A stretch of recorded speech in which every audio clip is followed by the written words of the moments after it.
If your dog could talk, they'd warn you about what's lurking in their bowl. Mass-produced kibble isn't just unappetizing. It could be a crime against canine health. Mysterious byproducts, unpronounceable preservatives, and who knows what fillers?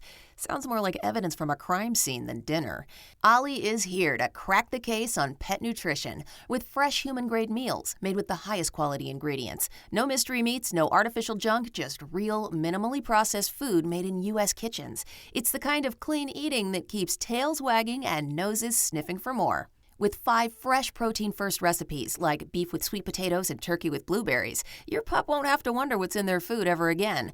Because when it comes to their health, the only mystery should be where you hide the treats. Dogs deserve the best, and that means fresh, healthy food. Head to ollie.com/truecrime. Tell them all about your dog, and use code TRUECRIME to get 60% off your welcome kit when you subscribe today.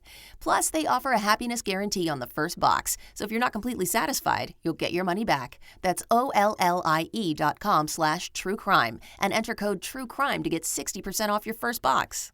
Hi, I'm Jessie Prey. And I'm Andy Cassette. Welcome to Love Murder, where we unravel the darkest tales of romance turned deadly. Our episodes are long-form, narrative-driven, and deeply researched, perfect for the true crime aficionados seeking stories beyond the headlines. Like the chilling case of Blanche Taylor Moore, the so-called Black Widow who left a trail of poisoned lovers. Or the shocking murders of Chad Shelton and Dwayne Johnson, where family ties masked a sinister plot. Subscribe to Love Murder on Apple Podcasts, Spotify, or wherever you listen.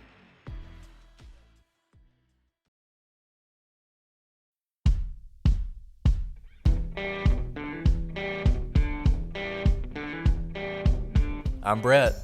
And I'm Alice. And we are the Prosecutors.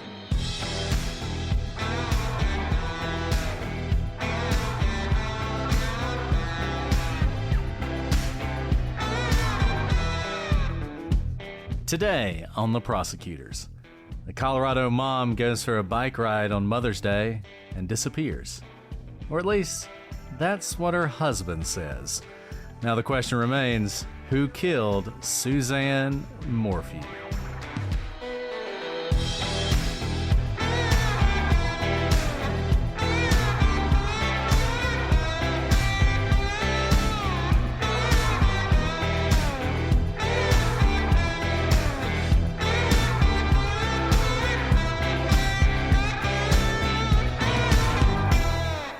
Hello, everybody, and welcome to this episode of The Prosecutors. I'm Brett, and I'm joined, as always, by my rejuvenated co-host, Alice. Hello, Brett.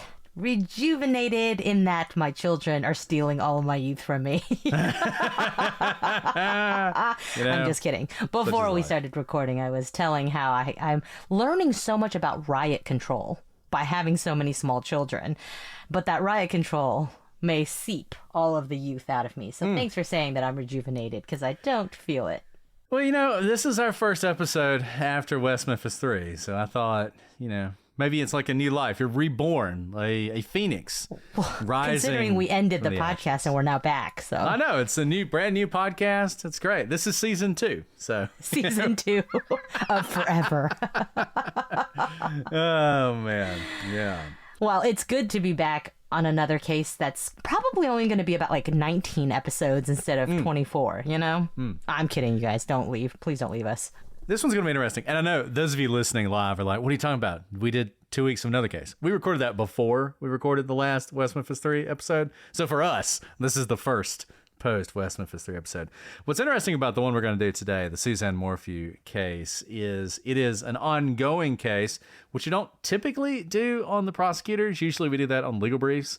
And for those of you out there who are like, I wonder why they never covered the Delphi trial, or why they never covered the second Karen Reed trial, because we do the breaking stuff, the ongoing cases on legal briefs. But this is one that we're sort of going towards trial, and there's so much that's happened in this case that we thought, let's do some episodes on it, kind of prime the pump for you, and then when this eventually goes to trial, look for us on legal briefs to be covering it, because this one has some twists and turns. It's got some real wacky legal stuff that went on, and it's got a real tragedy at the heart of it. And just Alice and I were talking, and this may sound simple, but I just want to say to all of you out there listening, if your relationship isn't working out, just get divorced.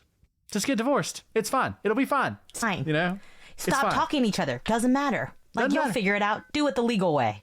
Yeah. People get divorced every day, and it's fine. They move on with their lives. So that's my piece of advice to you today. Life advice. It's legal advice, but it's also life advice. Yes, exactly. Exactly.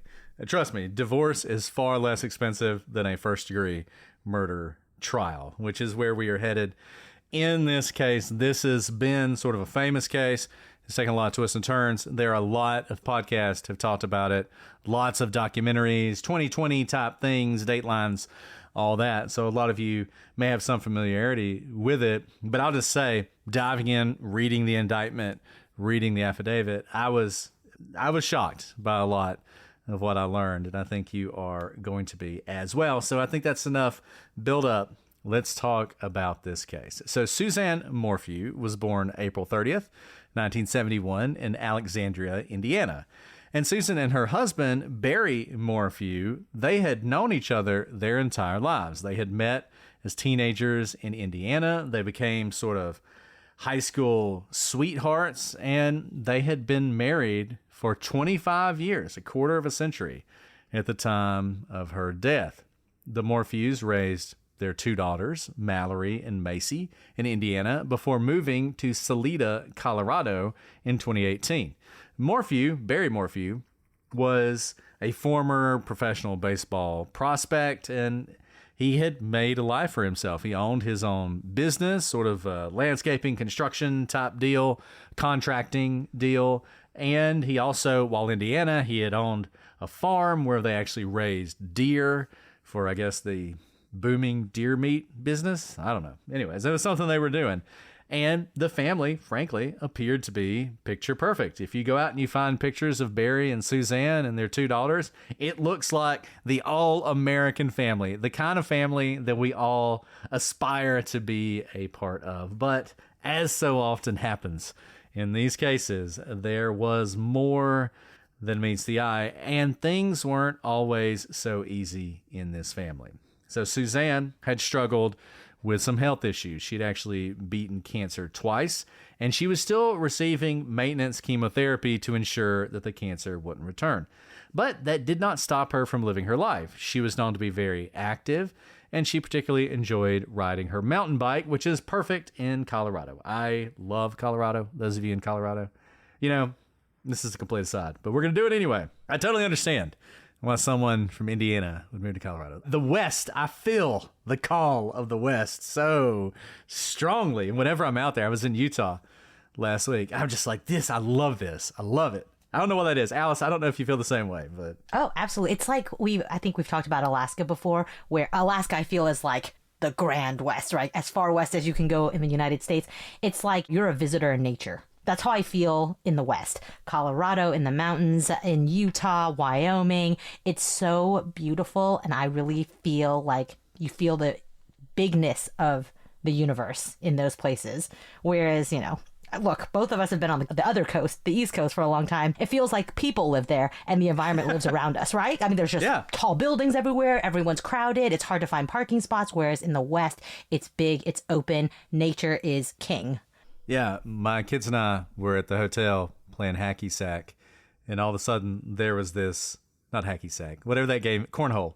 We were playing cornhole. Hacky sack's what the stoners college. I was going to say, you were playing hacky sack with your kids? What are you trying to set them up for? Yeah, you know, we were in Colorado or Utah to smoke a little weed, you know. When in Colorado. I was Take your toddler to play hacky sack. And all of a sudden there was this giant moose and her moose baby. And that was cool. I mean, we didn't get anywhere near it because they're actually really dangerous. Whatever they are terrifying. I mean, they are like creatures from another world. They're so big. It's just stunning when you see them in person. But anyways, beautiful place. And she enjoyed it. To segue back into the story, she enjoyed it. She was really into the outdoors. And this was the perfect life for her. And according to Barry, her husband, that was her plan on May 10th, 2020. She was going to take a bike ride. So when she disappeared that very day and her bike was found discarded along the side of the road, it looked as if perhaps Suzanne got in some sort of accident or more likely, was the victim of an abduction. But as people started to look more closely at the lives of the Morphews, it revealed that the picturesque marriage that Barry wanted to portray, it was far from reality, and things in the Morphew household were not perfect behind closed doors.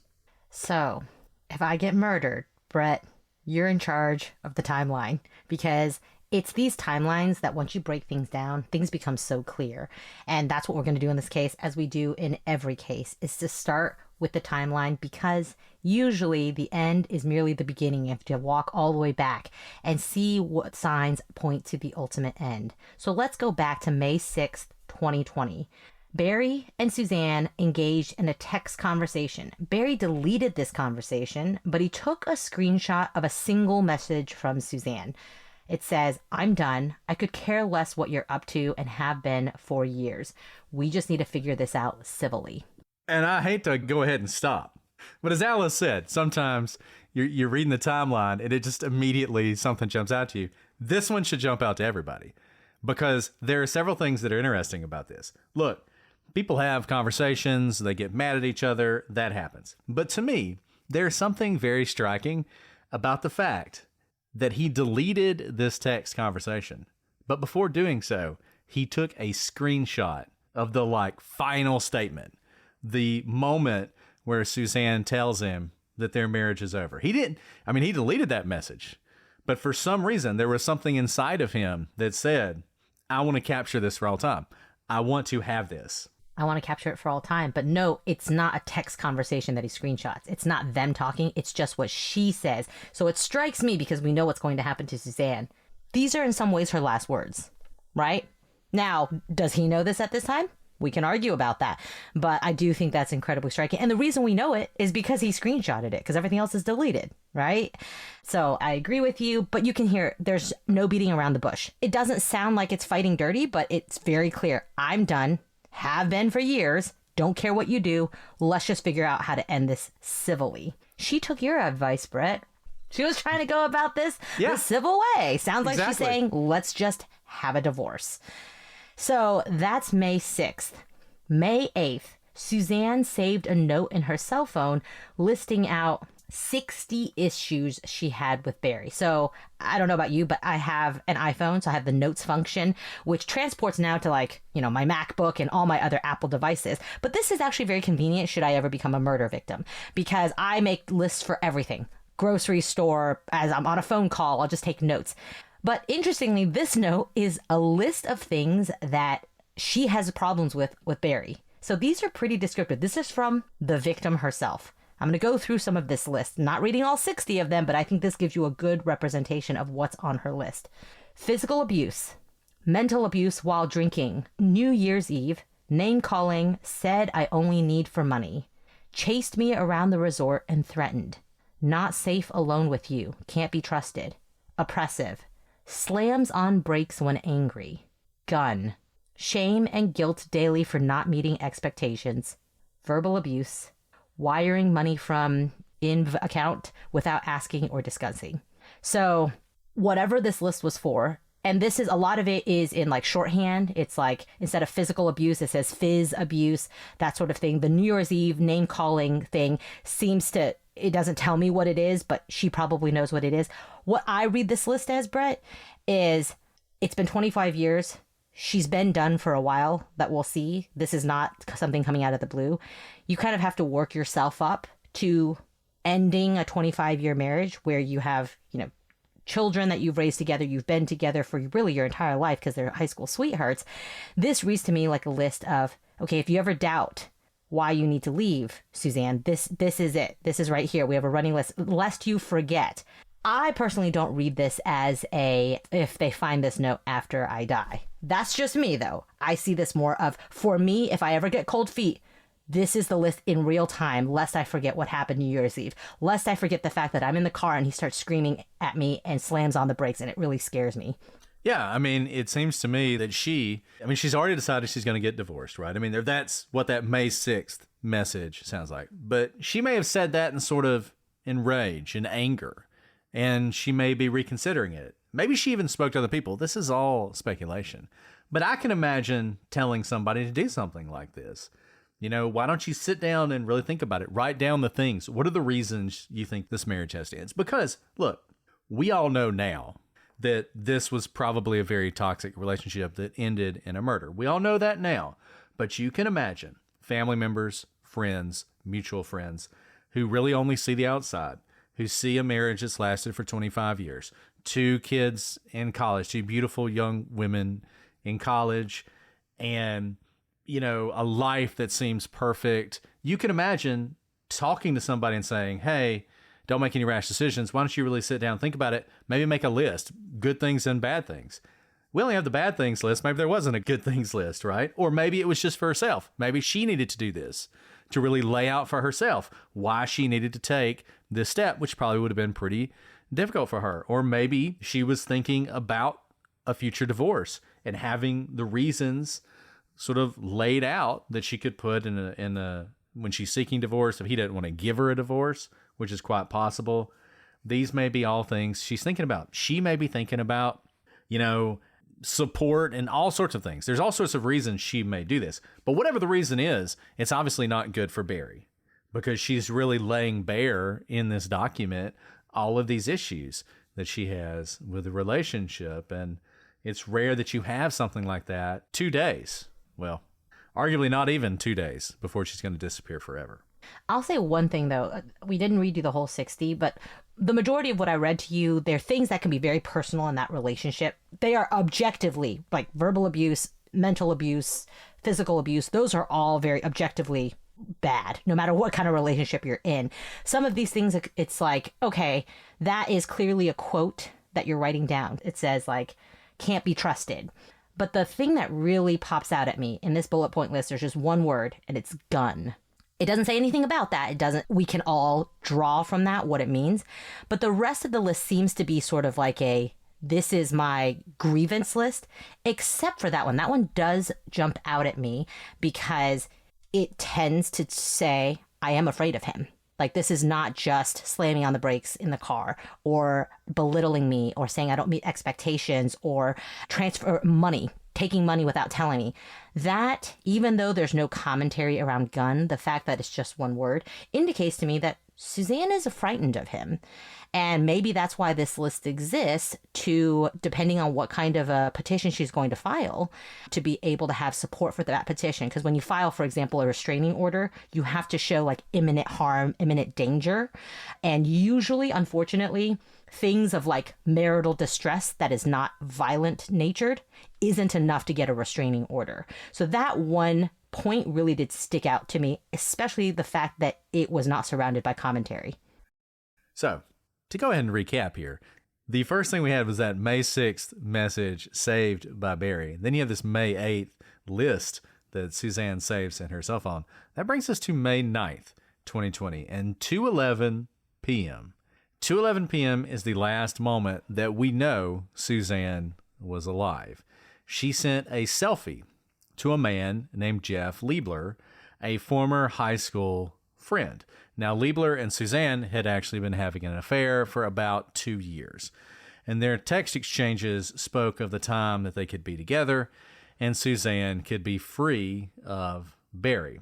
So she sends this selfie at 2:11. She won't be reported missing for over 24 hours, but that is the last time she has any interaction with anyone in the outside world. So, okay, enter another huge flag in this case, obviously. Suzanne has been unfaithful for 2 years, and 2 years is not a short amount of time. She's clearly using her phone to communicate with him. Obviously, we'll see there are measures that are taken to kind of conceal this, but this has reached a level of at least boldness in terms of, I'm totally done. Not only am I done with you, I have this list, but also I've moved on with my life already.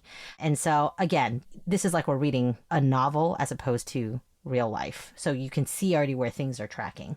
So that's at 2:11 p.m. 30 minutes later, to 2:43 p.m., data from Barry's truck shows him arriving home from work. At 2:44 p.m., so 1 minute after Barry gets home, Liebler messages Suzanne. He also messages her at 2:46 p.m., so just 2 minutes later, but she does not respond to either message. And then at 2:47 p.m., Barry's phone is turned off or it's put into airplane mode. Either way, his phone stops sending data. So 2:11, selfie. 2:43, Barry gets home. 2:44, Liebler messages Suzanne. 2:46, he messages her again. At 2:47, Barry turns off his phone. And as Heather Ashley from Big Man True Crime says, and I always want to give her credit for this because I think it's such a brilliant observation, if your phone is off, you are either murdering someone or being murdered. One thing we can say for certain is Barry was not being murdered. So at 10:17 p.m. that night, what is that? A little over 7 hours, Barry's phone is turned back on. Now, just note, those 7 hours are not the typical sleeping hours. It's from about 3 p.m. to 10 p.m. at night. So those are prime being out and about in the world, having your phone on hours. May 10th, 2020 is Mother's Day. At 3:25 a.m.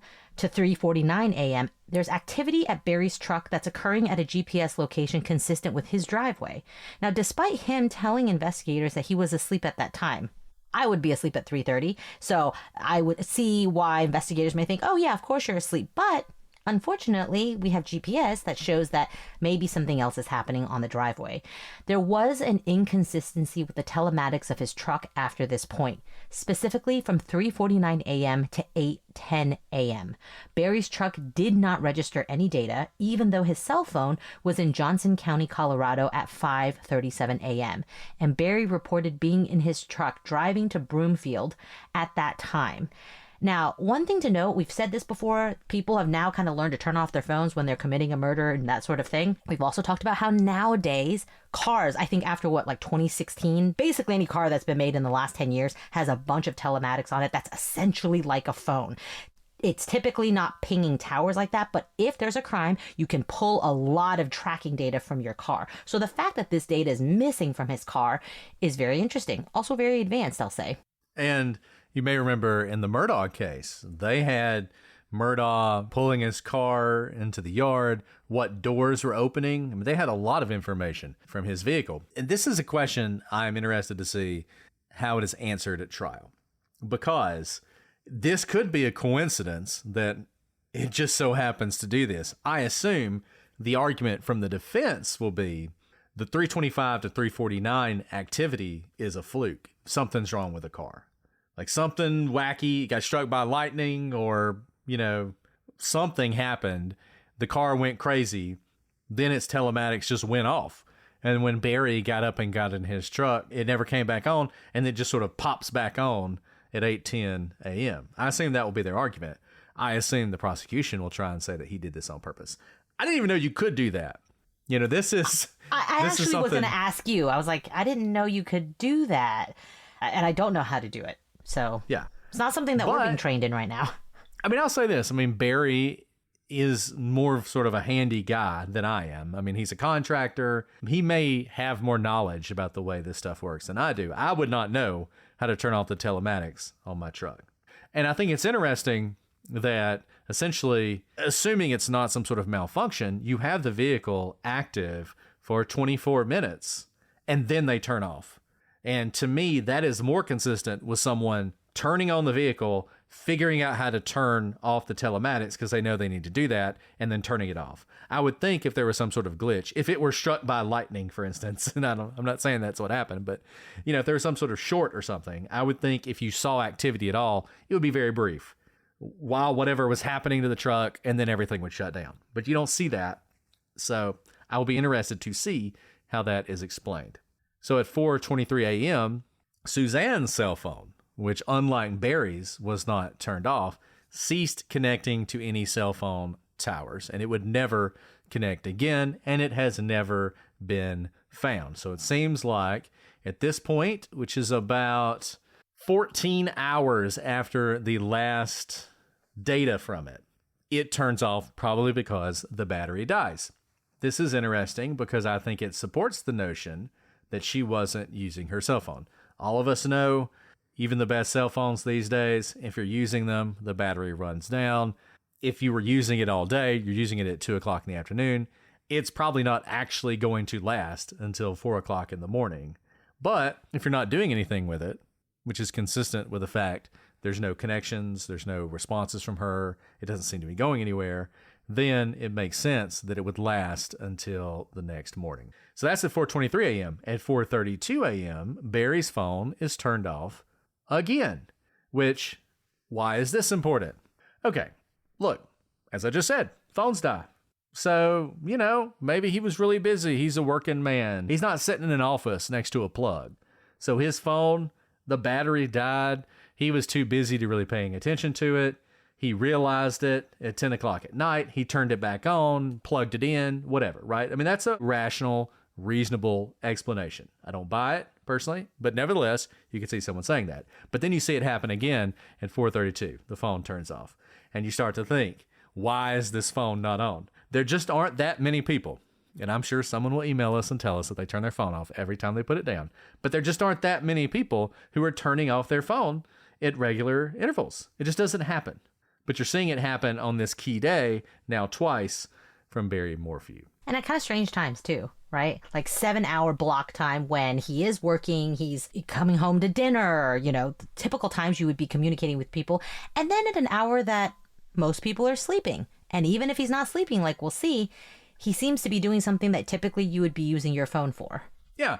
And it's interesting that his phone doesn't shut off while he's at work, which would be consistent with it just running out of battery because he's busy. He gets home, which you would think that's a good time to plug it in. And that's when it turns off. So just something to note.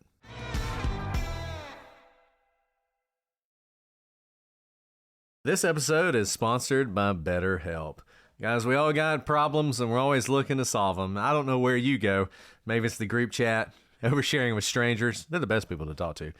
Anything you can do to try and deal with life's stress. Well, you don't have to do that anymore. Enter BetterHelp. BetterHelp provides quality therapists who work according to a strict code of conduct and are fully licensed in the U.S. And BetterHelp does the initial matching work for you so you can focus on your therapy goals. A short questionnaire helps identify your needs and preferences, and their 10 years of experience and industry-leading match fulfillment rate mean they typically get it right the first time. But if they don't, and you're not happy with your match, you can switch to a different therapist at any time from their tailored recommendations, and they have over 30,000 therapists.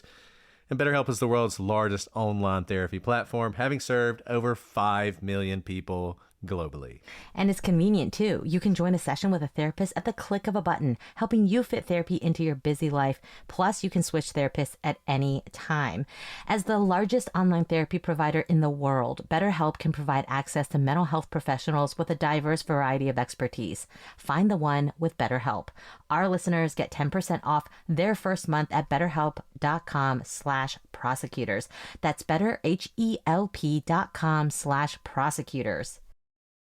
Fall's here, and with it comes cooler nights, heartier meals, and the craving for something warm and satisfying. That's where HelloFresh comes in, bringing you comforting chef-designed recipes and fresh seasonal ingredients right to your door.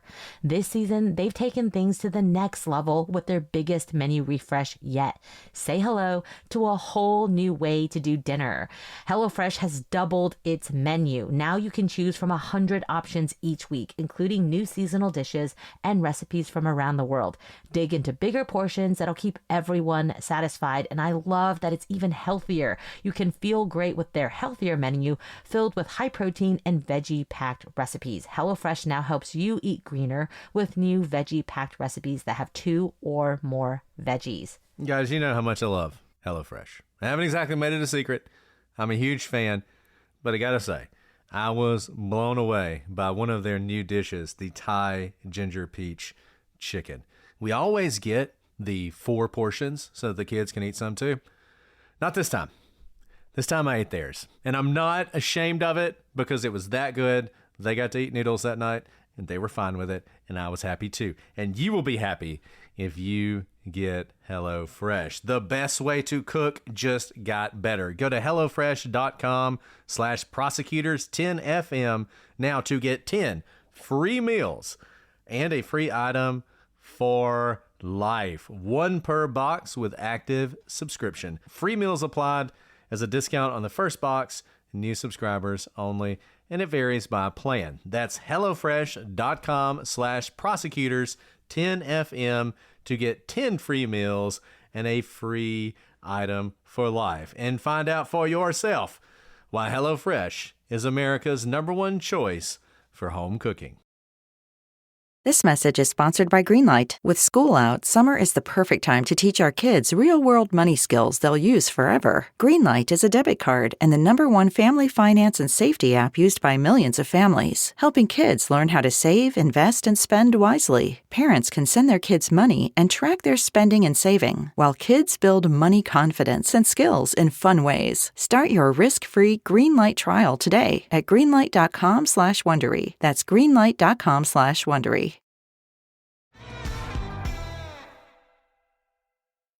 So at 5 a.m., Barry would tell police that he left home for a pre-planned work trip to Broomfield, Colorado. So this is 5 a.m. on Mother's Day, on Sunday. He's going to Broomfield, Colorado, where he has a job site he's going to work at. And according to him, Suzanne was still asleep in bed when he left the house, and she had planned to ride her bike that day. This is interesting because you're sort of thinking about what sort of things would people do. Now, Barry says they have the perfect relationship. You might think if they had the perfect relationship, would he really leave at 5 a.m. to go to a job site on Mother's Day, or would he try and make other arrangements? Now, it turns out they don't have a perfect relationship, so maybe that's not so suspicious. He doesn't care. She can do whatever she wants to on Mother's Day. He's getting out of town. A little bit of a spoiler alert. He didn't need to leave at 5 a.m. That's another huge red flag. So why are you leaving on Mother's Day at a time you don't need to? In fact, it's highly inconvenient for his work purposes for him to be there at the time that he ends up getting there. He should have actually waited. Right. And we're going to talk about that in a second. But in any event, he says he left at 5 a.m. He's heading down to the workplace. Suzanne's going to ride her bike. He then gets to the work area, and at around 5 p.m., so 12 hours later, he gets a phone call from a concerned neighbor.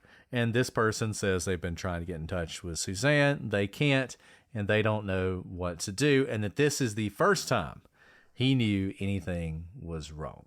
So at 5:37 a.m., so remember, his phone turns off at 4:32 a.m. He says he left his home at 5 a.m. At 5:37 a.m., so about an hour later, hour after it turned off, Barry's phone is turned back on, and he is in the area of Johnson Village, Colorado at this time.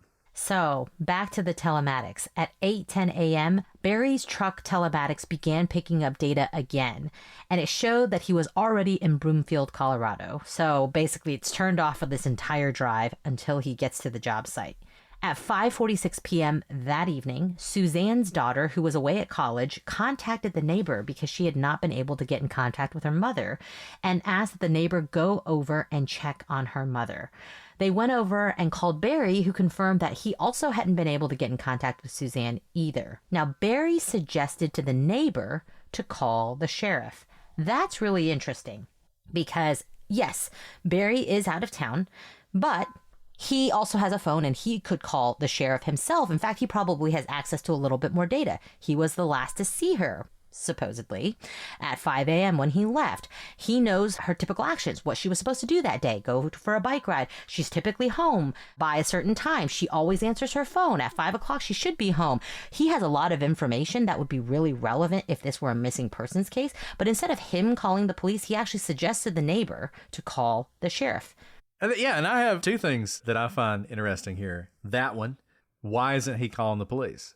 And, you know, Julia says that we always end up doing... I know, we do a lot of profiling. We do so much profiling. And I realize that now because I often think about this stuff. Like, what would sort of the average person do? And you would think, if you call the neighbor, I would call the police. I mean, that's just me. And I would hang just up because on the I would neighbor do it, and be exactly. like, text. I haven't heard from you. Yep. Yeah, exactly. I would hang up with the neighbor, immediately call my wife. Yep. Text my wife. And if I don't get a response, I'm calling the police. And I'm saying, hey, I'm out of town. My wife's supposed to be home. Nobody can find her. You need to go over there. Right? That's what I would be doing. But he sort of turns it over to the neighbor and says, you do it.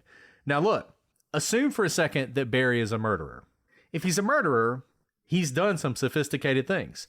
He's turned off his phone to avoid tracking. He has somehow figured out to avoid telematics data with his truck. This is consistent with that, because what do we not have? We don't have that 911 call that we have in so many cases that gets analyzed, where the husband or the wife calls 911, it's recorded, and then they have to put on, right? They got to get all the theatrics. Worried. Yeah, the theatrics. He doesn't have to do that. He has avoided that by having someone else do the call. This is similar to the whole notion that some of the profilers talk about having someone else find the body, right? It's a similar type thing. He's having someone else call. The other thing that I thought was interesting, subtly so, and could be perfectly innocent, as we're going to see, Barry's daughters have supported him throughout this. I think it's interesting that his daughter did not call him. She called the neighbor. She didn't call her dad and say, hey, Dad, I've been trying to get in touch with Mom. Wish her a happy Mother's Day. Is she gone? Did she go somewhere? Did she go for a ride? She doesn't call him. She calls the neighbor. I thought that was interesting. Might not mean anything. I mean, what that stuck out to me too. Sure, it may be that she knows Dad is not home at a job site. What it indicates to me is that they have been distant for some time, and if I want to find out something about my mom, my dad is not the one to ask. Right? That's what it suggests to me, because I have relationships like that. You know, I know which sibling to go to find out information about, like, mom or dad, just because I know they talk all the time. It doesn't mean they're estranged or anything. I just know, like, my brother out in California probably doesn't know what my dad, you know, on the East Coast is doing at any given time. And so that's what it suggests to me. Maybe nothing nefarious, but more so as a pattern in practice. Dad wouldn't know, so I don't think of calling him to find out where Mom is. There was one other thing, and so there's no 911 call to kind of analyze, but also it gives that additional barrier, right? Because the police is going to show up. And so now you kind of have someone else interacting for you. And I think it is a huge, this stopped me when we came to this part of the timeline, because I was like, you didn't call 911? Really? You didn't? Nor are there like a flurry of calls to figure out calling her best friend. And now this again may mean nothing, but it certainly indicates that he is not someone who typically knows exactly where someone is. I know generally where my husband is every hour of the day. Not specifically, but I'm like, yeah, he does typically go out with his office at this time to go get lunch. Yeah, this is typically the time that he leaves to be able to get home at a certain time. I just know the rhythms because we are in constant communication. That's not the case here. And look, this is going to be a circumstantial case as we walk through this. There's not going to be an eyewitness who sees something and brings it all together. That's not going to happen. And what's interesting about circumstantial cases is the way the information plays off other pieces of information.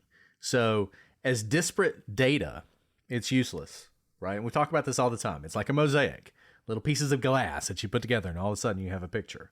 And things like the fact that he doesn't call the police. It's very easy to say, well, that might not mean anything. There's all sorts of possible explanations. I don't know why you are focusing so much on that. Fine. Perfectly legitimate thing to say. But that piece of information, when it's surrounded by some of the other stuff we've talked about, the turning off of the phone, you know, that alone, why are you focused on? It could mean anything. Yes. Any of these pieces of data could mean anything by themselves. But when you start putting them together, suddenly you get a picture that starts to tell you what's happening. So let's talk about more of these like disparate pieces of fact that mean nothing alone, but together it's beginning to look like something pretty suspicious. So the neighbor does exactly what we thought the husband would do. Exactly at 5:46, she hangs up with Barry and calls the police to report Suzanne missing. So when investigators arrive at the home, which they do relatively quickly, within really minutes, they come to the home, which is located at 19057 Puma Path. The door was locked. There was no sign of forced entry, and they observed Suzanne's car in the garage, and her bike was missing. So at 6:05 p.m., just 20 minutes after the neighbor told Barry, your wife seems to be missing, and Barry says, oh my goodness, call the police. 20 minutes later, after the report came in, Deputy Damon Brown tried to call Barry. Barry doesn't answer. If I think my spouse is missing, you bet your bottom, this is not 2 hours later. It's not 4 hours later. It's not even a whole 30 minutes later, 20 minutes later, I'm sitting by the phone. I am freaking out. And the first call that comes through, I'm picking up. Have you found her? Is she okay? What's going on here? I'm jumping in the car. Instead, no answer. And we have all, every single one of us, has been in a situation where for hopefully a very short period of time, you have grave concern that something bad is happening. Maybe some of you have been in a situation where it was happening and you've experienced this in the worst possible way. You're waiting for that call and you're hoping for that call and you're hoping for that text and you're trying to find the person. I mean, that moment every parent's had when they look down and their child's not next to them. And it may only last a split second when you look up and you see them, across the field or whatever. But for that moment, you're like freaking out. And I get it. Best gloss for this, their relationship's falling apart. They're going their separate ways. This is still the mother of his daughters. And all of a sudden she's missing and his daughter is concerned. For if nothing else, you want to be able to tell your daughter, it's fine, honey. We got in touch with her. Your mother loves to drink and she was passed out in the bathroom, right? Whatever. But instead of sort of waiting by his phone, which if he's not going to call the police, you would think would be the thing he would do. If for no other reason, then you'd want to know what the police were doing. Even if you don't care about her. Are they breaking down my door? Is there like blood all over the hallway? Am I going to have to clean up? Just imagine he's as disconnected from her as he could possibly be. You would think he'd want to know the outcome of all this. Do I have to go home? God, is she going to make me come home to deal with whatever this is? There are all sorts of reasons you would expect him to be waiting by the phone, but he's not. He doesn't answer that call and nobody gets in touch with him for another hour. So it's 7:10 p.m. So it's not even they call, and this happens to me sometimes. It's like somebody calls me and the phone just doesn't ring and I, all of a sudden I have a missed call, right? And I immediately call back. Well, he doesn't call back. That doesn't happen. An hour and 5 minutes later, Deputy Brown calls him again, and this time he is able to get in touch with him. So at the same time, the police are sort of looking for Suzanne. And at around 7:30 p.m., an officer is driving along County Road 225 looking for any sign of Suzanne. And as he sort of turns a bend, he sees a blue mountain bike down near a ravine close to the bottom of a hill. The front tire is pointed downwards towards the creek. So it almost looks like the bike has sort of gone over, down into a ravine, down a hill, headed towards this creek and stopped there. So he's thinking that too. He goes down to the bike, but when he gets down there, he doesn't really see any indications that there actually was a crash. It does not look like this bike traveled, sort of out of control down that path with a human on it or with a person tumbling behind it or tumbling off of it. He looks at the vegetation around the bike. It's not flattened in the area where you would expect it to be if there was a human body on top of it that then lands on the grass and then maybe rolls into this creek. I don't know how deep the creek is, but nevertheless, a possibility. And there's no blood. He doesn't see any indication that anyone's been injured. And in fact, there's no damage to the bike. So there's nothing that makes it appear that there's any sort of wreck there. And in fact, when he goes back up and looks at the road, there's no skid marks, there's no braking, there's no indication that this bike actually, in some sort of accidental manner, went off the road, down this hill, into this creek bed area. And so police, looking at all the information, decide seems like the bike was put there. Maybe it was thrown down there, maybe it was placed down there, but whatever the case, it was not ridden down there by a person. So at this point, they're thinking this is foul play. This is a staged scene. So she hasn't been attacked by an animal. She hasn't had some sort of accident where she lost control. She hasn't been hit by a car. She has been taken and the bike has been dumped down this ravine. And that's another huge flag here. Typically with a bike accident, not only will you see the surrounding area indicate some sort of a catastrophic event, a body usually is not far from the bike, maybe in the creek below. But the fact that there's no body either, or any indication that a body was around there and then slid down, the cliffside or something like that, is also a huge red flag, which is why I think the police were able to reach this conclusion relatively, basically as soon as they see the bike. So the police do the thing that you would expect them to do, unless it's the West Memphis 3 case. They interview the person closest to Suzanne. They interview Barry, and they interview him that evening. And he tells police that he set his alarm and woke up at 4:30 a.m. that morning, and that he left at 5 a.m. for this pre-planned work trip in Broomfield, Colorado. And according to Barry, Suzanne, she was still asleep in bed when he left the house, and he told them that she had told him she was going to ride her bike that day, and this was something that she enjoyed doing. And he said he got to Broomfield that morning, he checked into his hotel, and he goes to the job site. He tells police that he received a call around 5 o'clock from this neighbor, as we talked about, while he was there in Broomfield, physically on the job site. And the neighbor told him that his daughters were concerned because they had been trying to reach Suzanne all day. Not surprising. It was Mother's Day, and they couldn't do it. And this was the point where Barry instructed the neighbors to check the house. And he told them specifically, look for her bike. The neighbor goes over. He's looking like through the garage windows or whatever, and he can't find Suzanne, and he can't find her bike. And this is the point where he instructs him to call the sheriff. I'll note this. If the bike were missing, I would have less indication that she was missing. It would actually worry me more if her car and her bike were there. So this is just an interesting thing because clearly, if he staged this, you want to lead the, breadcrumbs, Hansel and Gretel style, so for the police to want to go look for the bike and everything. But I actually think it's weird from this perspective to tell the neighbor, look for her bike, and when there isn't a bike, as opposed to saying, oh, she bikes all the time. Why don't you go drive around, the roads? She typically bikes down this path. See if you can find her. Maybe she just took a long path, long break or whatnot. But the fact that her bike is missing would actually indicate to me less foul play, less reason to be nervous because she could just have gone, further than she intended. That's such a good point. I didn't think about that, but that's such a good point because the only reason that you would immediately say, oh, the bike's not there, call the police, is because you've staged your murder. So like a bike accident and that's a huge red flag to me. That's the first thing you're thinking. Yeah, go out and find the bike. I bet you'll find it wrecked because she probably was in some sort of bike accident or abducted while she was on her bike. Not thinking, like you said, oh, yeah, she probably just, instead of going in the morning, she went in the evening. Or maybe she went in the morning, came back, ate something, and decided to go for a second ride. I mean, there's all sorts of reasonable, rational explanations why she would do that. It's May. It's not dark at 5 o'clock in May. Perfectly reasonable for her to be riding her bike, and yet you're right. As soon as it's not there, they call the cops. So now Barry's recollection of events was at least partially disproven during the early investigation. Not a good look for Barry. So we said that police... Let me just take a quick aside. This is where I realized that either your love of true crime or being prosecutors, we do have advantages in life. I recently had an experience where this is like totally... I guess normal people think this way, but we were interviewing someone for like a job, and the person indicated they knew someone who worked with me.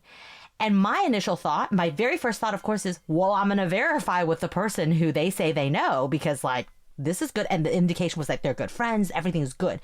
The person I was interviewing with was like, great.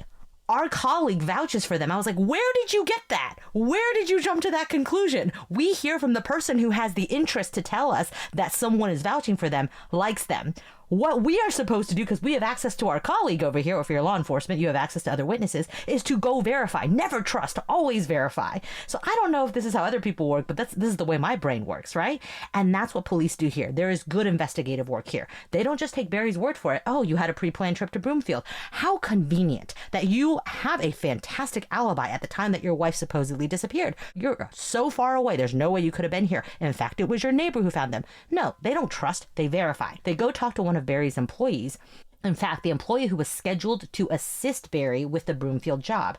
Now, this employee tells law enforcement, dude, Barry and I were supposed to go together. And instead of waiting for me to leave that evening, he just takes off. He was my ride. We were supposed to drive up there that evening, and he just left me high and dry. What are you talking about? Yeah, we were supposed to have a pre-planned trip in Broomfield, but we were supposed to leave 12 hours later together. So I'm standing here with a bag being like, where's my ride? Right? This is very interesting information. And now Barry doesn't say, you know what, I'm going to get up there. I'm going to plan everything for you. There's a couple things because I'm the boss I got to handle. He doesn't even tell his employee. He just takes off and calls the employee at approximately 11:18 a.m. So at this point, he's already in Broomfield. He left half a day ago, and it is before he's supposed to pick up his employee and leave that night. But that's the time he tells the employee, this is not pre-planned. He leaves him high and dry and only tells him hours before the employee expects to be picked up, and they go together. So the employee's like, well, guess I got to get to Broomfield by myself. So when the employee arrives in Broomfield on Sunday evening, he does notice that, okay, so maybe Barry came ahead to prepare everything, you think? That makes sense. Why else would you show up somewhere early? No. He notices that Barry fails to bring the proper tools for him for the job. He doesn't have the necessary materials for the job. And he can't do anything at the job site. There's no reason for him to be there because they have to order materials for the job and they haven't even arrived by that night. So there was no reason for Barry to be at the job site more than 12 hours early. So then the police review cameras at the hotel and nearby businesses, and it reveals that Barry doesn't go up to the job site early to prep the job, to do work for his job. In fact, Barry is driving around the Broomfield area for 9 hours and 45 minutes. And of those hours, he spends less than half hour at the job site. Instead, besides 2 brief visits to the job site, electronic evidence and cameras from the businesses show him driving around to various locations and discarding unknown items in separate trash cans. Maybe he's being a good citizen for 9 hours. He's just picking up litter around Broomfield, Colorado, and dropping them in different trash cans so that one trash can doesn't feel more loved than another trash can. He wants to spread the love of trash. Or he has a bunch of evidence and he's discarding it all over a town that is not his hometown. This is obviously not great evidence for Mr. Barry. And this is the kind of thing that you would do if you watched too many spy movies, right? Oh, a great way to get rid of the evidence. I'll go to all these different dumpsters, and that way it's not all in one place, and I'll discard. It's kind of like if you've ever seen The Godfather Part 2. One guy, he kills somebody, and then he breaks up the gun into all these different pieces, and he drops them in all these different places so they can't put it together. It's almost like that. The problem is there's so much surveillance these days. So he's caught on camera doing this, driving around and doing this, and he doesn't even have the excuse of well, I'm a contractor. I didn't want to rent a dumpster, so I was using all the dumpsters in town to get rid of stuff. And didn't want to use one dumpster because you get in trouble that way because he wasn't at the job site for very long. And there were no materials there to throw away. Yeah. And this is, I just go back to this because we've been doing this for 300 and something episodes now. And from the very beginning, one of the things we always wanted to communicate to people is this notion of it's just a circumstantial case and how flawed that is. I mean, this is one small piece of circumstantial information, but it's so damning because it's someone doing something so suspicious immediately after something like this happens for no apparent reason. And it tells you so much about what's going on. And it's not the only thing he does that day that's suspicious. It's officially cozy season, which means soft sweaters, layered looks, and comfort on every level. And if your bra isn't part of that equation, it's time to change that. If you're still dealing with underwire pokes or bras that feel like body armor, it's time for a serious upgrade. Honeylove makes the best wireless bras that feel like a second skin. They're lightweight, breathable, and designed to work with your body, not against it. Whether you're layering under a tee, slipping into a sweater, or just hanging around the house, their bras give you just the right amount of lift without the squeeze, thanks to years of research, development, and testing. And Honeylove's signature support comes from smart design, not stiff wires or bulky padding. Guys, I was just coming from conference after conference after conference. I was on my feet 12 to 15 hours a day, and I needed comfortable bras. And every single day, I reached for my Honeylove bra. It has the shape and hold you want without any of the stuff you don't like. So go ahead. Ditch the wires, ditch the digging straps, and give your top drawer the upgrade it deserves. Fall is all about leaning into comfort. Why should your bra be any different? Start cozy season off right with a base layer that actually feels as good as it looks. For a limited time, you can get Honeylove on sale. Take 20% off your entire order at honeylove.com/prosecutors. Support the show and check them out because your comfort should never be seasonal. Treat yourself to the most comfortable and innovative bras on earth and save 20% off site-wide at honeylove.com/prosecutors. Use our exclusive link to get 20% off honeylove.com/prosecutors. And after you purchase, they'll ask you where you heard about them. Please support our show and tell them we sent you. Experience the new standard in bras with Honeylove. Fall is in full swing, and it's the perfect time to refresh your wardrobe with pieces that feel as good as they look. Luckily, Quince makes it easy to look polished, stay warm, and save big without compromising on quality. Quince has all the elevated essentials for fall. Think 100% Mongolian cashmere from just $50. Washable silk tops and skirts and perfectly tailored denim, all at prices that feel too good to be true. And I'm eyeing their wool coats. They look designer level, but cost a fraction of the price, and the quality just as good, if not better. By partnering directly with ethical top-tier factories and cutting out the middlemen, Quince cuts out the middlemen to deliver luxury quality pieces at half the price of similar brands.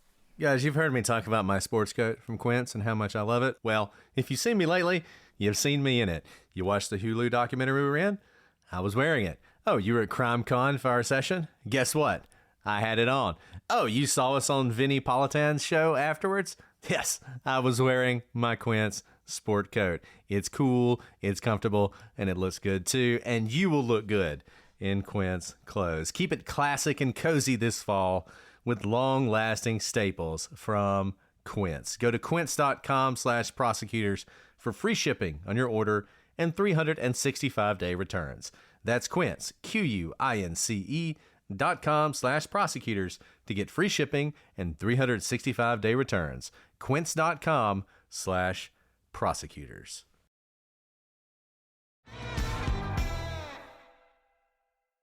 And one other thing, you can't discard a bunch of evidence if you have an employee riding in your car with you, right? And so if indeed he was just not wanting, he was being frugal and not wanting to rent out a dumpster to throw away his trash items, have your employee do all the heavy lifting. But you can't have that if you're throwing away pieces of evidence. So there's also hotel footage that showed Barry arriving back at his hotel room and remaining inside the room from approximately 12:34 p.m. to 5:55 p.m. Inconsistent with his statement to police that he was in the hotel and not at the job site when he received the call about his wife, Suzanne, being unresponsive and missing. It's a long time. We can't see inside the hotel room, but he wasn't at the job site during that time. Now, he also insisted to investigators early on that his marriage to Suzanne was, quote, the best. I just think that's a really interesting way to describe your marriage.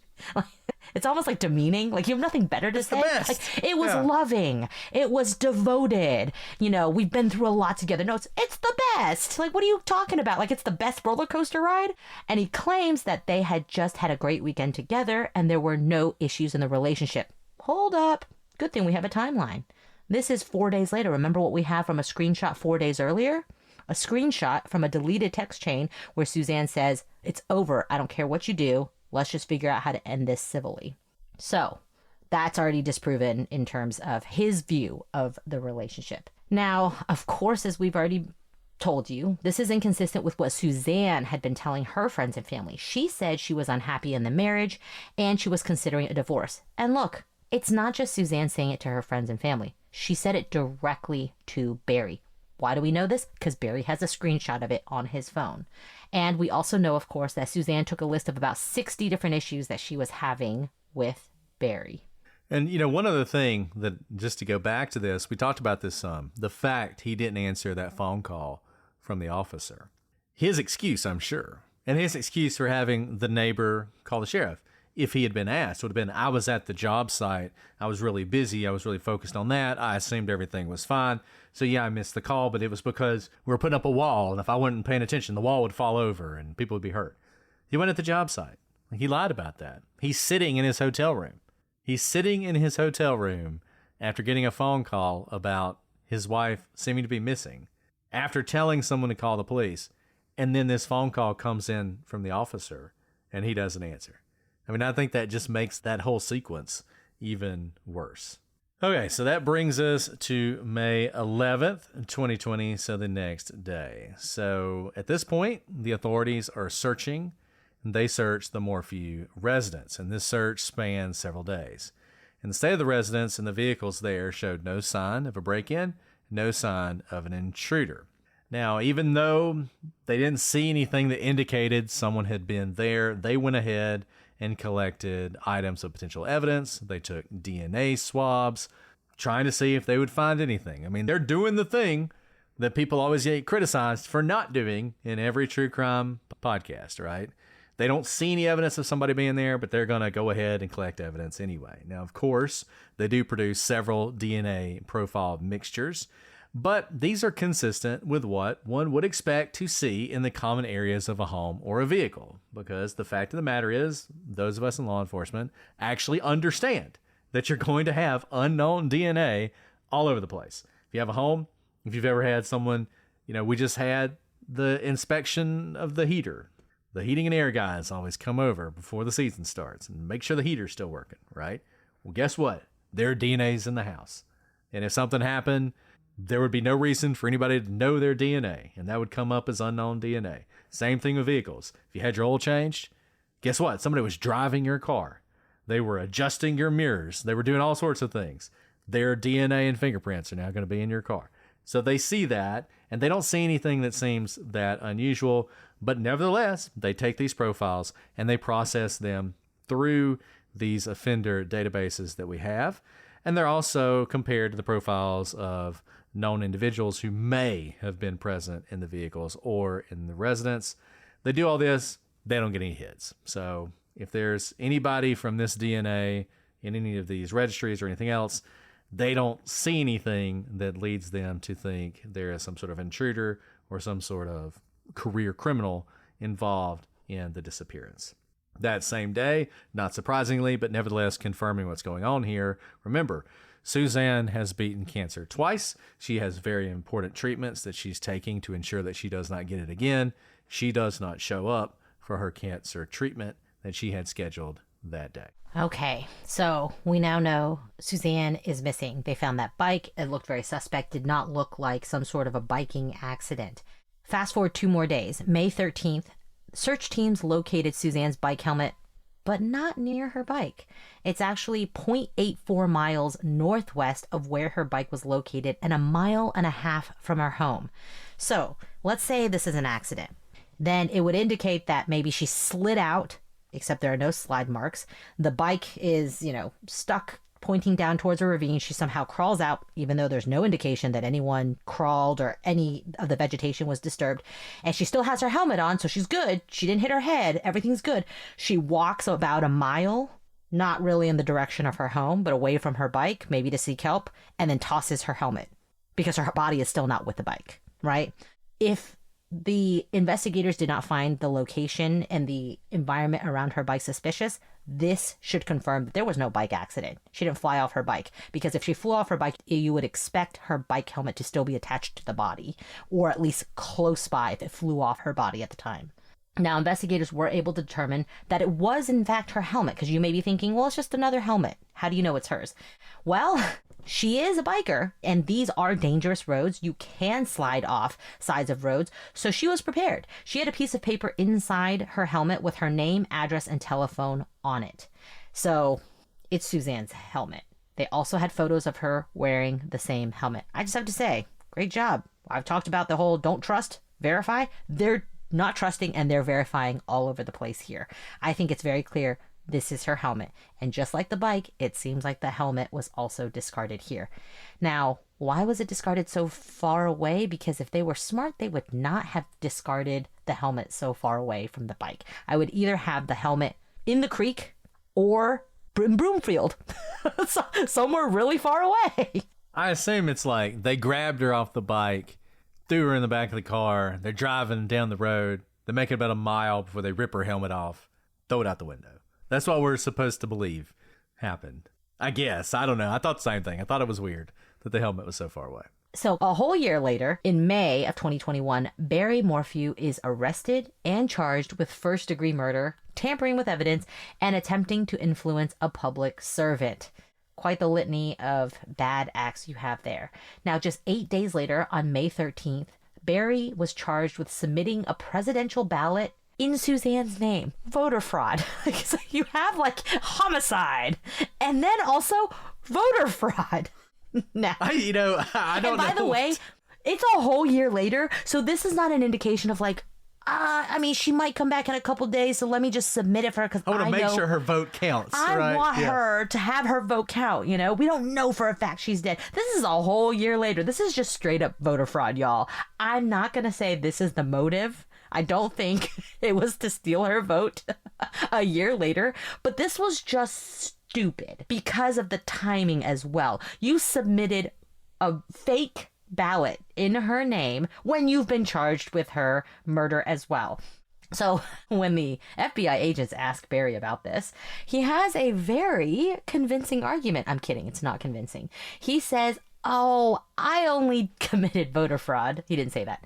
I only submitted this ballot because I wanted Donald Trump to win. I just thought, give him another vote. I figured all these other guys are cheating. I mean, I hate to laugh because I'm sorry. I'm not laughing at Suzanne. I can't believe it's so stupid. You know, so she disappears in May, and then in November, I can't believe you would do that. I just can't believe it. Also, let's talk about what this, so there's the like shock factor.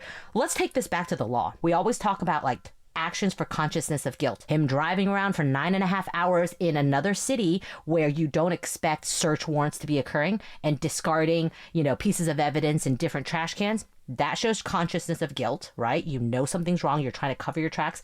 Within like 6 months of your wife disappearing, you're submitting her ballot because you know she's not coming back. You know, there's a world where if they had a terrible relationship, they had a terrible fight that weekend, she just gets out of town. She's like, forget this. Like, you're dead to me. I'm living my life. But you are not grieving. You know, I can't imagine taking my loved ones who I pretty much suspect is dead at this point.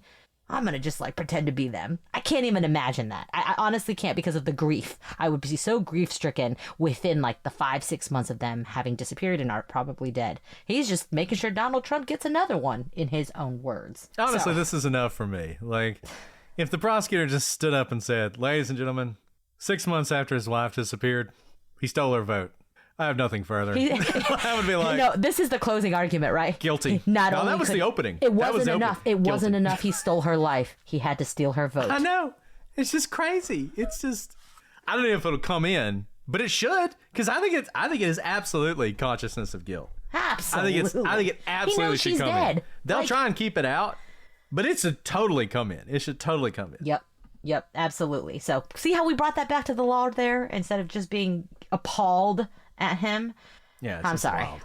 Okay, so we're going to end on this next point, which is sad, but it also sort of wraps up this part of the case. So on August 9th, 2021, investigators reveal that Suzanne had been having this 2-year affair that we talked about with a man named Jeff Leibler.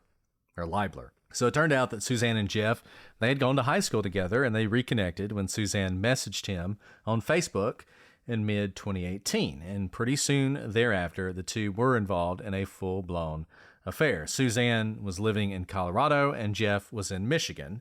But the two met up in person 6 times in New Orleans, Indianapolis, Dallas, Michigan, and Florida. They also kept in close contact via phone. They communicated initially through Facebook, like I said, then they moved on to FaceTime, and then they switched to communicating via LinkedIn, which I thought was pretty smart, because I would not think to look at LinkedIn as like if I'm looking at my spouse's messaging to try and determine something, LinkedIn is not where I would go. And they also used WhatsApp, which I think has like the deleting stuff and is secure and everything else. And they were doing this to keep their relationship concealed. And there were periods throughout the affair where they would stop communicating altogether for a while, but then they would start talking again. And despite this, they made it clear that they did want to be together. But by September 2019, Barry had become suspicious that Suzanne was seeing someone else. And in January 2020, Barry actually took Suzanne's phone while they were vacationing in Mexico to try and find out who this person was that he believed she was having an affair with, but he was never able to find out about Leibler. Now, you may recall, one of those things in the list Suzanne mentioned was chasing her around the resort. I'm sure this is what she's talking about, a resort in Mexico. And when Leibler was interviewed, he did not believe that Barry knew about the affair. Now, here's the sad part. I find this sad because here's the thing. Like, and typically, she's having an affair. That's not a great thing, but her marriage was pretty clearly falling apart. She was ready to move on. She deserves some love in her life. She deserves somebody who really cared about her and put her first. And that's what she deserved, but it doesn't seem like she got that even with Leibler. At least according to CBS News, police only discovered the existence of Jeff because of a secret recorder that Suzanne had purchased to capture Barry in an affair. Remember, she's thinking about a divorce. And she had gotten like this pen. Looks like a pen, but it's actually a recorder. And they found it. And when they listened to the recording, they didn't find Barry. What they found were intimate conversations between Suzanne and someone named Jeff. And it would take the FBI about 6 months to figure out who Jeff was. And the reason for that is because when Suzanne went missing, Jeff didn't call the police. He didn't say, hey, I love this woman. Whatever I can do to help, I want to do. He didn't do that. Instead, he deleted all of his social media accounts and all of his communications with her. And he would later tell police that at the time of the affair, he was married with 6 children, and he was very worried that his wife would find out about the affair if he contacted the police and offered them whatever information he had on what might have happened to Suzanne. Now, incidentally, he also had an ironclad alibi. He was in Michigan the day Suzanne disappeared. So that's incredibly sad. I want to also point out this is a very, very visceral and good example of why people lie even if they're not guilty. Because my first thought is you deleting all your social media accounts and not reporting anything or not being on anyone's radar, not raising your hand is Jeff's guilty. He is not guilty at all. But he was thinking about number one, right? Don't want my wife to find out. I have 6 kids. My whole life's going to be ruined. Yeah. The woman I may or may not love is probably dead. I could probably help police find out what's going on because if they're having that intimate conversations, he probably has some indication of her problems with Barry. He has to know. He's having an affair with a married woman. He clearly knows something's wrong with Barry. That list, he probably knows about. Her feeling afraid of him, you would think, would indicate to him, I have something to tell the police of where to look and reason to look there as well. Now, he did not lie because he had anything to do with Suzanne's disappearance or murder. It's because it was about him. And I say this because so many times people are like, why would witnesses lie if they don't have something to do with it? This right here. You can see how his life would have fallen apart and ultimately it all came to light, as I think all things should as well. But he was just trying to protect his own life. And you may think that's selfish, but people lie for a lot less good reasons than this. They lie because they don't have a license to drive around. We see this a lot. So they're like, I wasn't driving. They were clearly driving. They had nothing to do with the murder, but they don't have a license. They don't want to get in trouble for driving without a license. So just think about that when you're assessing why witnesses lie. Lots of reasons to lie. Everyone's really always thinking about themselves, not the victim. So that brings us, Barry's been arrested. We're in 2021. You may be thinking, that's weird. They got arrested in 2021 and we hadn't had the trial yet. Well, it is weird. And next episode, we're going to talk about some of the things that happened in this case that derailed this prosecution and almost ruined it forever. And then we'll talk about subsequent events that have put us back on track for having a trial.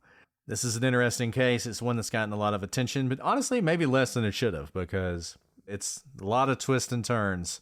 And I think when this does go to trial, it's going to be one that people are going to follow. If you have questions, thoughts, comments, shoot us an email, prosecutorspod@gmail.com, @prosecutorspod for all our social media.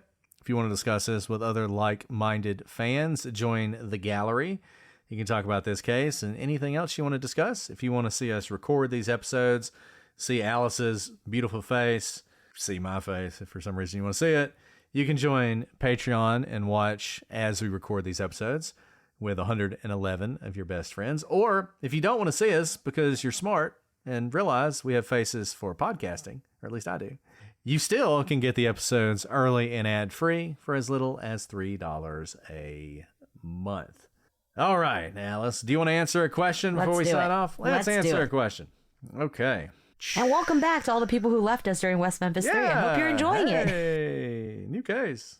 Okay, so Will Doe says, in trial work, how often are you hit with a speedy trial request from the defense? How does trial prep differ once speedy trial has been requested? And how does it impact you professionally and personally? Pretty Almost rare. Never. Almost never. Almost never do they request a speedy trial. Because remember, as the prosecution, you have your entire case ready when you go to indictment. Now, most defendants, depending on what type of crime they're being accused of, are finding out everything for the first time. They're having to get discovery basically the day that they are arrested and arraigned. And usually it's not an insignificant amount of information. If you have cell phone dumps, you have, all the different things going on. They have to review it and figure out what's my strategy going to be here. So 3 months is actually a really fast turnaround.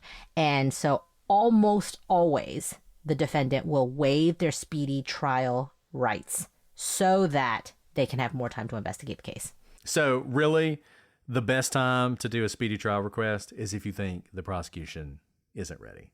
Like if for some reason you think they had to indict quickly, which can happen, right? I mean, imagine this scenario.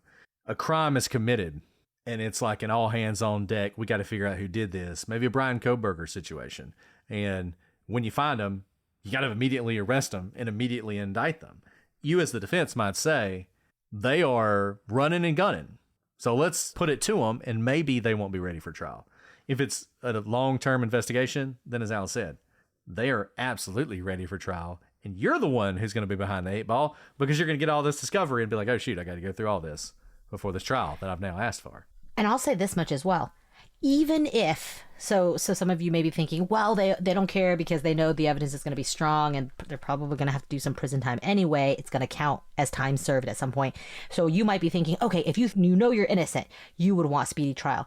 Actually, if you truly believe you're innocent and you are innocent, it takes a lot of time for the defense to put together their case, to fight the case as well. And you want more time to be able to go and do your own investigations, go interview people on your own, that sort of thing. So it doesn't necessarily mean guilt or innocence from the defense perspective if you're forcing speedy trial.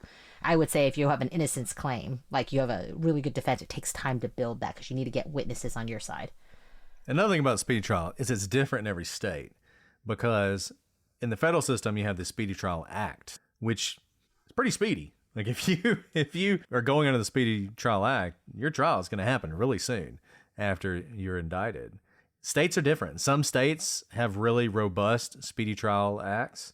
Some of them don't. I mean, some states you can sit in jail for a long time and not get a trial because the constitutional guarantee is really vague, right? Like, yes, you have a guarantee in the Constitution for a speedy trial. It's not defined what that is, and it's not speedy in the sense that you might think as just somebody out there. So it really depends on the state about what it even means to ask for a speedy trial. Okay, guys. Well, that was a great question. Keep them coming. If you leave a 5-star review, we will answer your questions. We've been getting some interesting ones lately. We'll get to those. We have a long list. Leave them here or on Legal Briefs, and we will answer them as we get to them.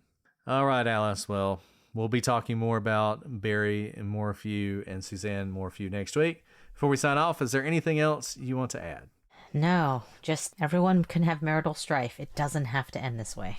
Yeah, and look, I mean, I get it. Probably the kind of person who would murder someone instead of divorcing them is probably not the kind of person who's going to listen to my wise counsel that you should just get a divorce. But once again, get a divorce. And you see it all the time, and it's just like, I get it. You're a narcissist. You clearly are a super controlling person who can't let go. You'd rather murder someone than let them move on with their lives. I get that. But maybe you're also a selfish jerk. Be selfish. Get a divorce. It's going to be better for you. I'll just put it that way. It'll be better for you if you just get a divorce. Yeah. So. In this case, like, you have grown daughters, I know. like robbing them of their mothers. I don't even understand it. I mean, maybe Barry's innocent, but I'm going to go ahead and tell you. Not looking good. Right now. So far, it's not looking good. If Not you want looking to talk about a circumstantial case, guys, do you see how strong the circumstantial case is so far? So this is why actually circumstantial cases are better than direct evidence cases. Because I'll say this. Just one neighbor seeing like him leave at 4:30 a.m. that morning, not as strong. This case is going to take like a swerve at one point. So we'll see that when it happens. I mean, there are some interesting things that Barry is going to be able to point to at his trial. But we will get to all of that next week. But until then, I'm Brett. And I'm Alice. And we are the Prosecutors.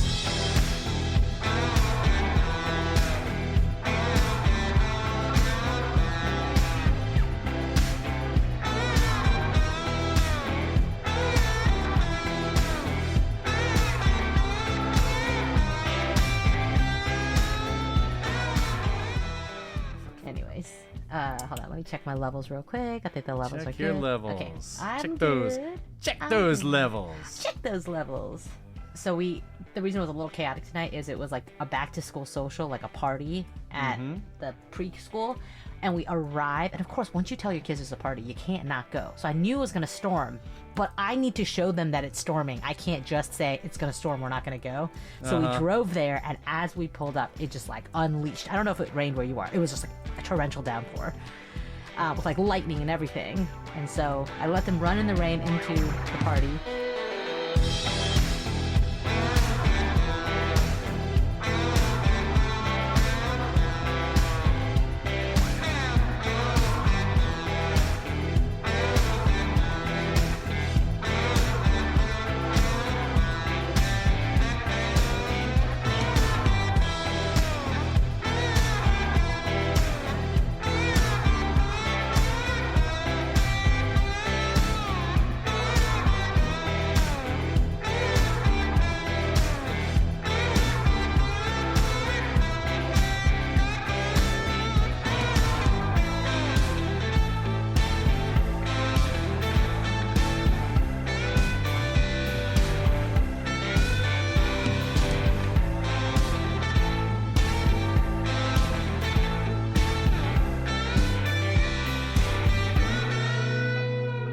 Promptly turned around and ran back.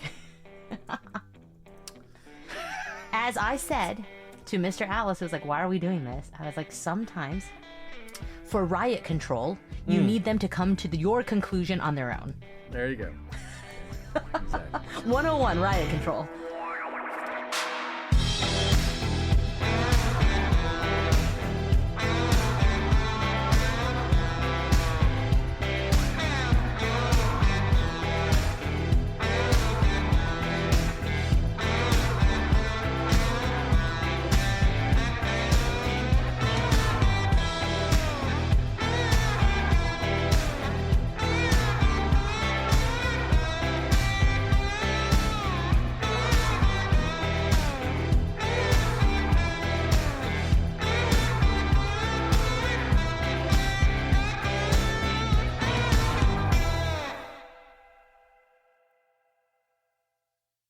September, CBS hits are streaming free on Pluto TV. I'm coming in hot. For this month only, you can watch full seasons of the CBS shows you love. From the courtroom drama of Matlock to the heroics of Fire Country.